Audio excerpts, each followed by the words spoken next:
ગુજરાત સરકાર શ્રીના રજાના આદેશની એસી કરી સ્કૂલ શરૂ રાખતા એસડી જૈન સનગ્રેસ સહિત 3ને નોટિસ।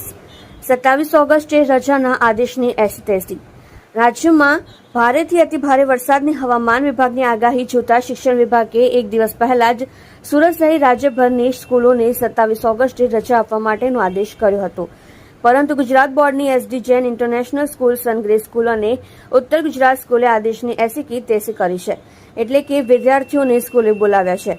આ જ વાતની જાણ જિલ્લા શિક્ષણાધિકારીઓ ડોક્ટર ભગીરથસિંહ પરમારને થતાં તેમણે તાત્કાલિક 3 સ્કૂલોના પ્રિન્સિપાલોની કચેરી ખાતે બોલાવ્યા હતા, તેમજ વિદ્યાર્થી તાત્કાલિક રજા આપવાનો આદેશ પણ કર્યો હતો। ઉપરાંત 3 સ્કૂલોને નોટિસ અપાઈ હતી। એમાં શિક્ષણ વિભાગના પરિપત્રને તાકીદ કરીને લખાયું હતું કે ભારેથી અતિભારે વરસાદની હવામાન વિભાગની આગાહી જોતા શિક્ષણ વિભાગે 27 ઓગસ્ટે રજા આપવાનો આદેશ કર્યો હતો, પરંતુ આપની સ્કૂલ કાર્યરત રહી હતી, જેથી એવા કયા કારણો હતા કે આપણે સ્કૂલ કાર્યરત રાખવી પડી, જેનો લેખિતમાં જવાબ આપશો। જી, તમે જોઈ રહ્યા છો કેપી ન્યૂઝ ચેનલ રફીક શેખની સાથે।